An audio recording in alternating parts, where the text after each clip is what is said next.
नमस्कार, Bollywood stories bye करण वर्मा में आप सबका स्वागत है। बीते दिनों एक फिल्म आई बंटवारा 1947।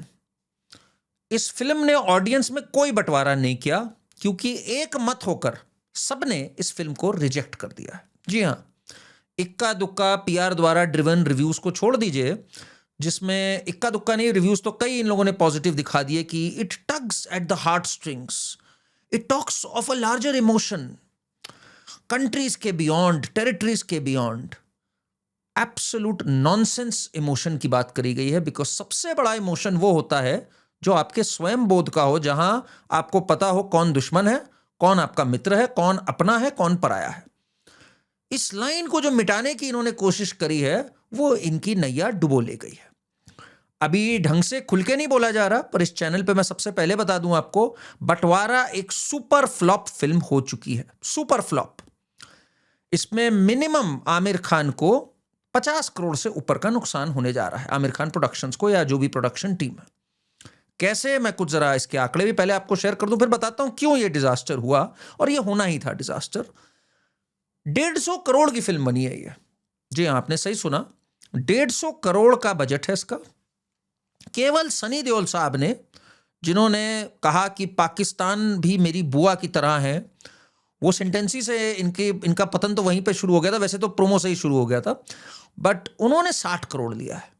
60 करोड़ ले लिए सनी देओल जी ने इस फिल्म में, और 150 करोड़ में फिल्म बनी है। इसमें कई नगीने हैं, जैसे आपको पता है शबाना आजमी, जो कि हम लोगों ने कॉकरोचों के साथ लास्ट देखी थी, अली फजल साहब जो कि सीए और क्रांति की बातें करते हैं, जिन्होंने इसके अंदर वो डायलॉग बोला है कि मजहब बुरा नहीं होता, लोग बुरे होते हैं। कोई मजहब बुरा नहीं होता है, अच्छा बुरा आदमी होता है। कितनी मर्मस्पर्शी बात है ये। आज से 10-15 साल पहले तो चल भी गई होती है, कई फिल्में हिट हुई थी उन दौरान में। तो पहले तो इसके कलेक्शन की बात कर लेते हैं भाई, फिर धीरे धीरे आगे चलते हैं। इसके कलेक्शन की अगर मैं बात करूं तो ये फिल्म जब फ्राइडे को रिलीज हुई तो 5.75 करोड़ कमाया इसने। बहुत ही मॉडेस्ट स्टार्ट थी, पर इनको लगा चलो भाई पिकअप कर जाएगी, बहुत अच्छा वीकेंड है और नाम बंटवारा है, तो हम पार्टीशन की बात करके लोगों को बिल्कुल उस तरफ ले जाएंगे और सब के सब भीड़ लगा के देखेंगे। ऐसा कुछ नहीं हुआ, क्योंकि अगले दिन इन्होंने 13.5 करोड़ कमाए, 5.75 से 13.5 करोड़, और संडे को धड़धड़ा के ये फिल्म नीचे गिरी, 13.5 से गिरकर वापस 7.25 करोड़ पे आ गई। 8,000 स्क्रीन पे जब 7.25 करोड़ कोई फिल्म कमाए, तो आप सोचिए कितना बड़ा डिजास्टर है ये। और आमिर खान प्रोडक्शंस के लिए तो और बड़ा डिजास्टर है। इन्होंने इससे पहले वो एक दिन फिल्म बनाई थी जो वन डे की कॉपी थी, उस पर करीब अपने बेटे के साथ बनाई थी। बेटे ने भी कहा था अगली बार से मैं बाप को दूर रखूंगा फिल्म से। उस पर भी करीब 25-30 करोड़ का नुकसान हुआ था। It was an epic disaster. और लगातार ही आमिर खान प्रोडक्शंस की एक के बाद एक डिजास्टर्स आती जा रही हैं। ऑल इन ऑल 3 दिन तक का कलेक्शन तो 26.5 करोड़ इन्होंने कर लिया था। जब 3 दिन का 26.5 करोड़ किया, तो इनका पीआर ओवरड्राइव में वर्क कर ही रहा था। इन्होंने निकाला कि it is one of the biggest openers of 2026। Alpha की याद आ गई मुझे, बिल्कुल वैसे ही झूठ बोला इन्होंने। तो मैंने आंकड़े जरा चेक किए, तो जरा देखिए टॉप 10 ओपनर्स जो हैं वीकेंड के 2026 के, उसमें नाम इन्होंने बंटवारा का है 26.5 करोड़ का। पर जरा तुलना करिए, नंबर 1 पर बैठी है धुरंधर, ज्यादा नहीं बस इससे 11 गुना ऊपर है, 290 करोड़ पे। फिर बॉर्डर 2 सनी देओल की 121 करोड़। आवारापन 2 ने बजा दी इस पिक्चर की। लोगों ने कहा हम ये इंडिया पाकिस्तान की दोस्ती और वहां पर भी अच्छे लोग हैं, यहां पर भी अच्छे लोग हैं, ये बकवास नहीं देखेंगे, आवारापन देख लेंगे हम लोग, पर ये नॉनसेंस हमें मत देना। कॉकटेल 2, अल्फा तक इससे ऊपर की ओपनर थी, पर पब्लिसिटी ये करी गई कि टॉप 10 ओपनर्स ऑफ 2026 में है। चलिए जी, ओपनिंग भी हो गई, संडे हो गई, आज मंडे का टेस्ट क्या ये पास करेगी, ये प्रश्न था। दोपहर तक का आंकड़ा बता रहा हूं, अभी फाइनल आंकड़ा नहीं आया है। दोपहर तक का आंकड़ा ये है कि डे 4 में 4,600 शो में बची है ये 8,000 से घट करके, और केवल 0.81 करोड़ कमाए हैं इस पिक्चर ने। 1 करोड़ का आंकड़ा इसने नहीं छुआ है आज के दिन। कुल मिलाकर के भारत में इसका कलेक्शन करीब 27 करोड़ है, ओवरसीज मिला दें तो करीब 37 करोड़ हैं। और सनी देओल की फिल्म्स ओवरसीज कोई बहुत ज्यादा नहीं करती कभी भी, 37 करोड़ पर यह है और हम 150 करोड़ के बजट की बात कर रहे हैं। अब म्यूजिक राइट्स भी बेच लेगी ये, सैटेलाइट और स्ट्रीमिंग राइट्स वगैरह कर करा के जो मर्जी कर ले, ये 100 करोड़ का आंकड़ा नहीं पार कर सकती। At least that's how it seems. I don't know अब कोई और डील अगर हुई हो इनकी, but epic disaster at the box office, मतलब कोई शक ही नहीं इसके अंदर। इनफैक्ट ये पूरा साल ही, अगर मैं बॉलीवुड के लिए बात करूं, if Dhurandhar was not enough, बहुत डिजास्टर्स हुए हैं क्योंकि सारी सल्तनतें खत्म हो गई। सबसे बड़ा लॉस इसमें सनी देओल का, फाइनेंशियली तो प्रॉफिट हुआ, बट एक अच्छी इमेज, एक राष्ट्रवादी इमेज को जड़ से उखाड़ कर इन्होंने जबरदस्ती में तहस नहस कर दिया, जबरदस्ती में। बीते दिनों मैंने एक वीडियो बनाया था कि राष्ट्रवादी इमेज भी इनकी बन गई या ये हैं वाकई राष्ट्रवादी या क्या है, बिकॉज गदर के टाइम पे भी इन्होंने ये बातें बोली थी, किसी ने गौर नहीं किया कि पाकिस्तान और हिंदुस्तान तो एक जैसे हैं, मैं तो उनको उतना ही प्यार करता हूं जितना यहाँ गदर तो प्यार की बात करता है दोनों में। ये झगड़े नहीं होने चाहिए, दोनों तरफ उतना ही प्यार है। ये सियासी खेल होता है जो ये सब नफरतें पैदा करता है, और वही आप देखेंगे इस फिल्म में भी। जनता नहीं कोई चाहती कि एक दूसरे के साथ हम झगड़े या लड़े, बिकॉज आखिर हैं तो सब इसी मिट्टी से। तब भी इन्होंने ऐसी बहकी बहकी बातें करी थी। एक आध फिल्म भी करी थी इन्होंने जिसमें ये पाकिस्तानी बने थे और पाकिस्तानी एक्ट्रेसेस को रखा था। मैंने बताया भी था पिछली बार आपको एक वीडियो में, ये 2007 में अपनी इमेज ठीक करने के लिए। उस फिल्म का नाम था काफिला, जिसमें इन्होंने 2 पाकिस्तानी एक्ट्रेसेस को भी लिया था और एक बड़ा मैसेज देने के लिए वो फिल्म बनाई गई थी कि इंडिया पाकिस्तानी सबकी दिक्कतें एक ही जैसी हैं। इलीगल इमिग्रेशन पर थी वो फिल्म। खैर, उस सब के बावजूद इस वर्ष की दूसरी सबसे बड़ी hit after Dhurandhar is border 2। जी हाँ, और वाकई भाई सनी देओल का काम, बॉर्डर 1 हो, बॉर्डर 2 हो, गदर हो, उनमें काबिल तारीफ रहा और सबको हमेशा लगा कि एक राष्ट्रवादी इमेज है। एंड वो इमेज को हमने एंजॉय भी किया। जब वो हिंदुस्तान जिंदाबाद बोलते थे और पाकिस्तानियों को ठोकते थे, तालियां बजनी तय थी और मजा भी आता था। And we were ready to overlook कोई छोटी मोटी गलती कभी अगर बोल भी दी उन्होंने। पर उस इमेज को इन्होंने पकड़ करके डेसिमेट कर दिया इस वर्ष। पहले वो बयान देके कि पाकिस्तान मेरी बुआ की तरह है, जैसे पापा कहा करते थे, और अब ये रोल निभाकर जो पूरा है बंटवारा में, बिकॉज किसी ने भी इससे कनेक्ट नहीं किया। देखिए, एक सेवियर, अमीषा पटेल ने आज डाला, यू आर माई सेवियर। एक सेवियर हिंदुस्तानी का नेचर हो सकता है।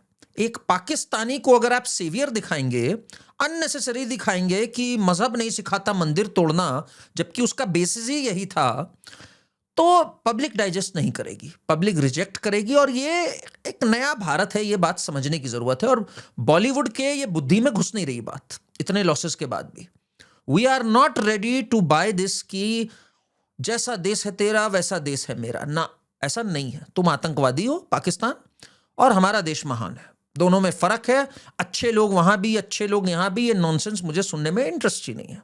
सारे मजहब एक जैसे होते हैं, ये जो नॉनसेंस फैलाई जा रही है। और सारे रिव्यूज में भी यही था। देखिए, मैं तो कहता हूं इन पॉजिटिव रिव्यूज ने और नेगेटिव काम किया इस फिल्म के लिए, इनको पता तक नहीं है बात। इंडियन एक्सप्रेस ने क्या रिव्यू दिया था? The message is loud and clear, no religion is evil. We disagree on that. Only humans are, नफरत कैन बी कॉन्कर्ड थ्रू प्यार। नो, नफरत इज नॉट कॉन्कर्ड थ्रू प्यार। एक सपोले को पालोगे वो डस के ही जाएगा। ये शत्रु बोध होना बहुत जरूरी है। बड़ी मुश्किल से इस देश में वो शत्रु बोध आया, और धुरंधर ने जब उसको स्थापित किया सिनेमा पे, अब जनता वहां से वापस नहीं जाना चाहती है। ये नॉनसेंस बंद करो। शत्रु शत्रु होता है, हमें उससे प्यार से नहीं जीतना, हमें उसे नेस्ता नाबूद करके खत्म कर देना है जड़ से। जैसे बॉर्डर और गदर में किया, जैसे धुरंधर में किया। वो फिल्में हमें पसंद है और ये बड़ी क्लियर है जनता इस बारे में। और फिर आप शबाना आजमी को लेके आएंगे बिल्कुल विपरीत इमेज में, ठीक बिचारी बनाया हुआ है, जबकि एक रिबेल है। वो कॉकरोचों के साथ कैसे खड़ी थी आपको पता है। अली फजल को लाएंगे। This nonsense did not work. And मैंने तो फिल्म देखी नहीं, बिकॉज मैंने तो सोच रखा था इसको बॉयकॉट करना है। बट जिसने भी देखी उसने कहा बहुत ही स्लो पेस थी, बहुत ही फेक लग रहा था। एंड ऐसे फेक इमोशंस की अब जगह नहीं रह गई है, सिंपल सी बात है। तो this film failed at all those fronts and it's a massive massive flop and it's a rude call to Bollywood. मैं बॉलीवुड का ये वर्ष 2026 की अगर मैं बात करूं, आज हम सितंबर में ऑलमोस्ट पहुंचने वाले हैं, अगस्त भी आधा निकल गया है। इस वर्ष क्या हुआ है जरा ये देखना बड़ा दिलचस्प है।